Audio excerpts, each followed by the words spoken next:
한국 회를 먹으러 가자고? 여기 한국에 관광 온 한 일본 요리사가 있습니다.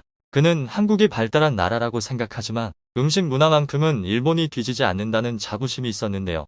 그럼 그에게 한국 회를 먹어보자는 친구의 제안은 별로 달갑지 않았습니다.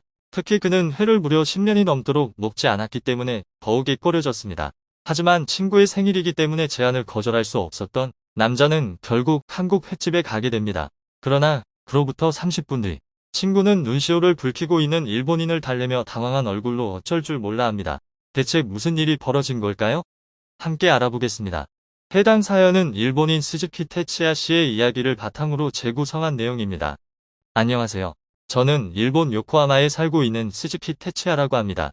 제가 살고 있는 요코하마는 생선회로 유명한 곳인데요. 어릴 때는 저도 회와 솥밥에 환장했지만 어느 순간부터 아예 먹지 않게 되었습니다. 더 정확히 말하면 먹지 못하게 되었다는 것이 맞겠네요. 고등학교 3학년 때가 돼서야 요리에 흥미가 있다는 걸 알게 된 저는 졸업 후 요리학교에 진학할 생각이었죠.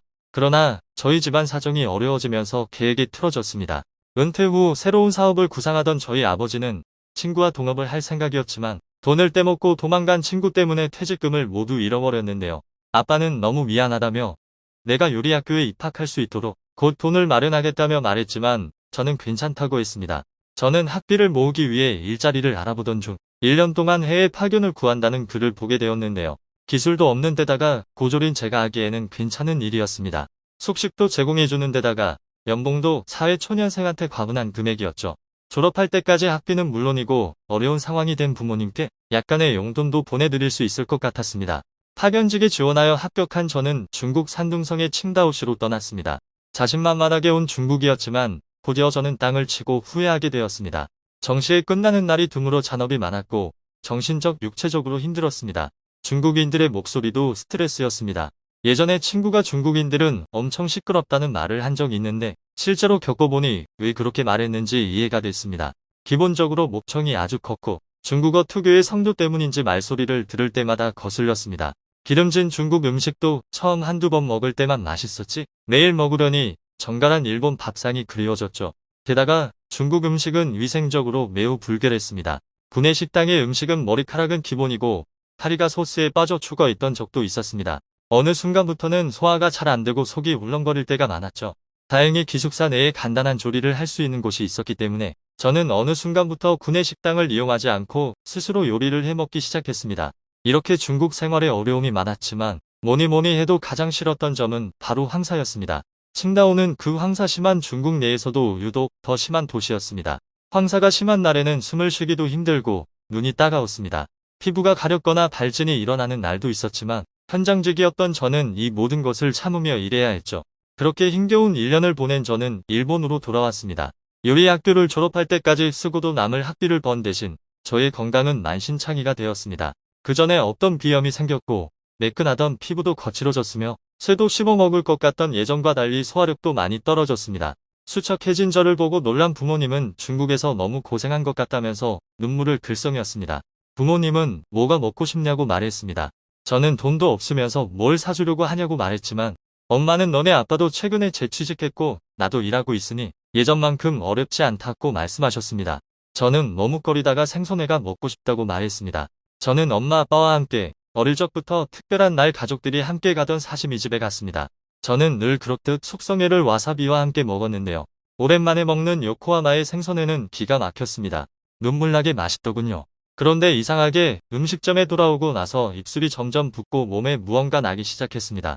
그리고 숨을 조금 쉬기 힘든 느낌이었죠. 그 상태가 계속 지속되었지만 다음날 되니 또 입술이 가라앉고 괜찮아져서 저는 몸이 안 좋아서 그랬나 보다 하고 지나쳤습니다. 그로부터 2주 후 친구와 함께 초밥집에 간 저는 또다시 그 증상이 나타나기 시작했습니다. 이번에는 그때보다 더 입술이 부풀어 올랐고 호흡도 더 가빠졌습니다. 친구는 걱정하면서 괜찮냐고 말했죠. 저는 미안한데 병원에 가봐야 할 것 같다고 했고 친구는 같이 가주겠다고 말했습니다.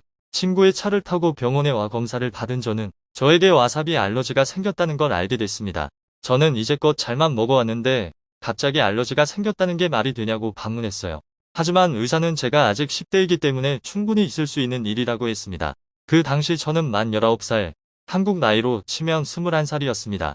원래 알러지 소인을 타고난 사람들도 면역력과 체력으로 통제할 수 있는 경우 증상이 나타나지 않기도 하는데 면역 체계가 바뀌게 되면 그제야 증상이 갑자기 발현되는 사람들이 있다더군요. 중국에 갔다 오고 나서 바로 이런 일이 발생한 걸 생각하면 안 좋은 환경에 오래 노출되어 있던 것이 영향이 컸던 것 같습니다. 결국 저는 꿈을 접어야만 했습니다. 저의 목표는 요리 학교에서 3년간 스시와 전통 일식에 대해 배운 다음 초밥집이나 가이세키 요리를 전문으로 하는 가게에 취직하는 게 저의 꿈이었습니다. 하지만 와사비 알러지가 있는 사람이 어떻게 초밥을 만들겠어요? 다만 와사비 알러지가 있다고 해서 요리를 아예 못하는 건 아니라서 요리학원에서 1년 정도 배운 뒤 선술집의 요리사로 일하게 됐습니다.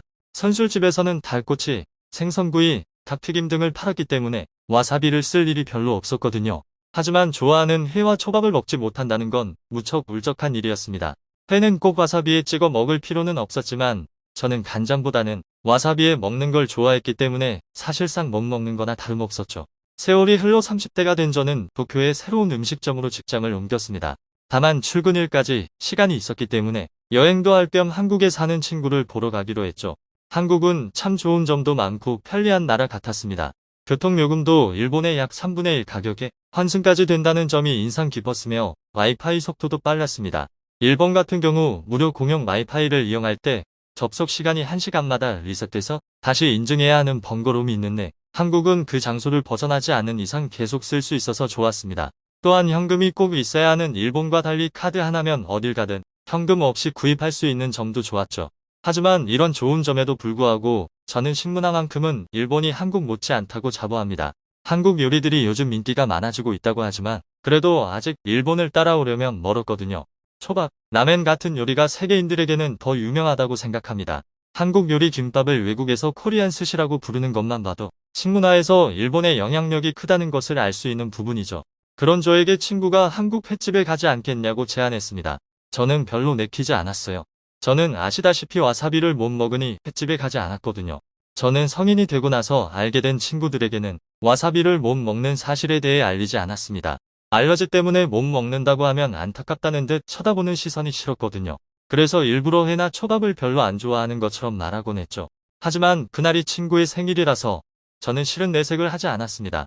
횟집에서 꼭 회만 파는 건 아니었고 전 안 되면 간장에 찍어 먹으면 되니까요. 처음으로 한국 횟집에 온 저는 그냥 친구가 시키는 대로 가만히 있었습니다. 그런데 뭔가 좀 이상했습니다. 친구가 생선 모듬회를 시켰다고 했는데 전혀 다른 요리들이 나오고 있었습니다. 한 상 가득 차려진 요리에 저는 당황하면서 이거 우리 요리가 아닌 것 같다고 했습니다. 하지만 친구는 태연한 얼굴로 우리 것 맞는데? 라고 했습니다. 원래 회 시키면 나오는 밑반찬이라고 말했죠. 저는 그 말을 듣고 무척 놀랐습니다. 구운 생선, 콘요리, 새우를 구운 것, 두부, 그리고 신선한 굴 등 한 상 차림인데 이게 회를 시키면 나오는 거라는 게 느끼지 않았습니다. 일본에서는 코스 요리인 가이세키 요리를 시켜야 이렇게 나오는데 말이죠. 밑반찬을 먹고 있으니 드디어 메인 회가 등장하더군요. 회가 상에 놓이자 친구는 이런 말을 했습니다. 한국은 화로회를 먹는 사람이 더 많아. 이거 지금 가게 사장이 막 건져 올려서 폿든 거야. 앞에 미니 수족관 있는 거 봤지? 거기 있는 물고기를 썬 거야. 일본에서는 선어회를 사용하기 때문에 사후 경직이 시작된 물고기를 저온 숙성시킨 회를 먹는 게 보통입니다. 하지만 한국 사람들은 씹는 맛이 있는 화로회를 좋아한다더군요. 친구는 한국에서 회를 먹는 특별한 방법을 알려주겠다면서 상추를 하나 가져오더니 그 위에 회를 올렸는데요. 그 다음엔 난생 처음 보는 소스를 한 움큼 올려놓고 마늘과 고추를 잘게 자른 것을 넣었습니다. 친구는 그 주황색 소스가 쌈장이라는 소스로 이렇게 상추로 쌈을 먹을 때 쓰는 소스라고 했습니다. 친구가 너무나도 맛있게 먹는 모습에 혹한 제가 먹고 싶다고 하자 저에게도 쌈을 만들어줬습니다. 자긴 익숙해져서 생마늘이랑 고추까지 넣어서 먹지만 저는 잘 못 먹을 수도 있을 것 같다며 양파절임과 쌈장을 함께 넣어주더군요. 상추쌈을 입안에 넣은 저는 생각보다 맛있어 놀랐습니다. 화로회는 선어회와 다른 매력이 있었어요. 쫄깃쫄깃하게 씹히는 식감과 함께 쌈장과 양파절임의 맛이 조화를 이루었습니다. 저는 한국 사람들은 회를 참 맛있는 방법으로 먹는구나라고 감탄했습니다. 회를 먹은 게 얼마 만인지 10년도 더 넘은 일이었습니다. 어렸을 때부터 유독 생선회나 초밥 같은 날생선을 좋아해서 저희 아버지는 제 생일이면 횟집을 데려가곤 했죠. 오랜만에 먹은 회는 아른아른한 추억을 떠올리게 만들며 저에게 감동을 주었습니다. 드디어 다시 회를 먹을 수 있겠구나라고 생각이 든 순간 눈시울이 저도 모르게 붉어지기 시작했죠. 친구는 제 얼굴을 보더니 당황하기 시작했습니다. 붉어진 눈을 보고 괜찮냐고 왜 우냐고 묻더군요. 저는 아무것도 아니라고 그냥 옛날 생각이 나서 그렇다고만 둘러댔습니다. 일본으로 돌아가기 전 저는 한국 쌈장을 사서 돌아갔습니다. 그리고 부모님과 함께 오랜만에 회를 먹었습니다. 삼에 싸서 회를 맛있게 먹는 저를 보고 부모님은 무척 기뻐하셨고 특히 어머니는 눈물을 훔치셨습니다. 그렇게 좋아하던 회를 와사비 때문에 찾지 않게 돼서 마음이 아팠는데 쌈장 덕분에 좋아하는 회를 다시 먹게 돼서 너무 다행이라고 하셨습니다. 한국에 다시 가면 한국산 싱싱한 화로회와 함께 상추쌈을 또 같이 먹어보고 싶네요. 한국 횟집 덕분에 다시 회를 먹을 수 있게 된 일본 남자의 이야기. 어떻게 들으셨나요? 저희는 항상 재밌고 감동적인 사연을 기다리고 있으니 언제든 제보 주세요. 이상 클립 뉴스였습니다.